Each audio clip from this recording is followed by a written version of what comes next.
এখানে 920 জন bullet injury যারা চোখে গুলি লেগেছে এরকম রোগীদের এখানে চিকিৎসা দেওয়া হয়েছে। আমরা হাসপাতাল কর্তৃপক্ষের দেয়া তথ্য মতে এটা জানতে পেরেছি। এইখানে আজকে পর্যন্ত আমরা দেখলাম 47 জন চোখে ইনজুরি নিয়ে যারা গুরুতর আহত তারা এখানে ভর্তি আছেন।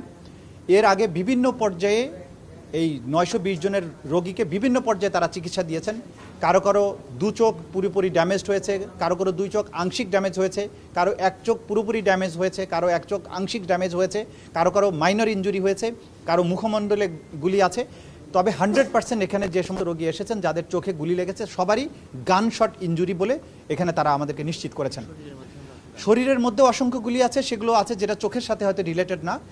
আমরা তাদেরকে আজকে এখানে দেখলাম এবং এখানে যারা বিশেষজ্ঞ ডক্টর সহ যারা অন্যান্য ডাক্তার নার্স আছেন তাদের মাধ্যমে আমরা এই তথ্যগুলো জেনেছি।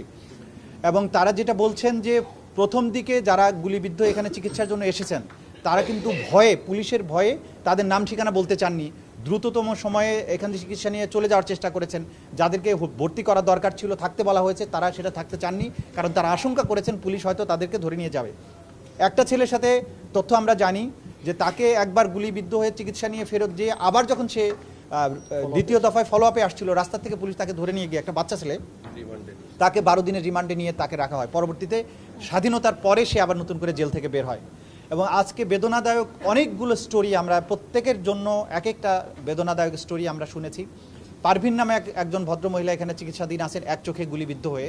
তিনি যাত্রাবাড়ি এলাকাতে ছিলেন, সেখানে তার বাসা ছিল। বাসা থেকে বের হয়ে তিনি যাচ্ছিলেন, সেখানে ব্রিজের নিচে বা যেটা কি বলে ফ্লাইওভারের নিচে অসংখ্য গুলিবিদ্ধ ছেলে পড়েছিল।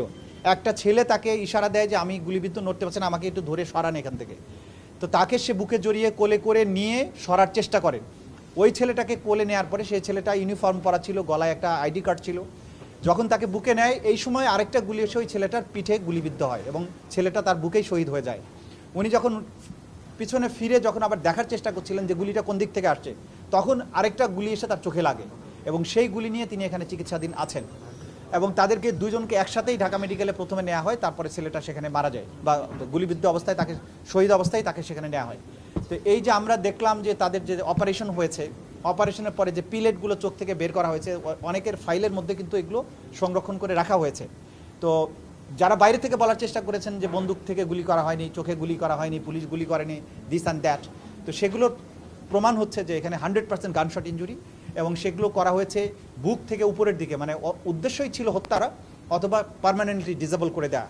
তো এগুলো আমরা এখানে দেখেছি, এগুলো তথ্য প্রমাণ আমরা সংগ্রহ করেছি। আমরা আরেকটা কথাও যেটা বলেছি, আমাদের এই দ্বিতীয় মুক্তিযুদ্ধের যোদ্ধা যারা, শহীদ যারা, তাদের পাশাপাশি আমাদের ডাক্তার সমাজ, এই হসপিটালের চিকিৎসক যারা আছেন তারা অসম্ভব রকমের সার্ভিস দিয়েছেন, দিনরাত টানা 72 ঘন্টা পর্যন্ত ডিউটি করেছেন, এটাও আমরা দেখতে পেয়েছি। তাদেরকে আমরা মনে করি যে এই মুক্তিযুদ্ধের অন্যতম সৈনিক এবং অংশীদার। তাদের প্রতি জাতির পক্ষ থেকে আমাদের কৃতজ্ঞতা। আমরা চাইবো তারা আরও তথ্য দিয়ে আমাদেরকে এই মামলা পরিচালনার ব্যাপারে সাহায্য করবেন। এটা ছিল মোটা দাগে আজকে আমাদের কথাবার্তা। Thank you. জি, ট্রাইব্যুনাল গঠনের সাথে তদন্তের কোনো সমস্যা নেই। তদন্ত তার নিজস্ব প্রক্রিয়াতে চলছে, এটা অব্যাহত থাকবে।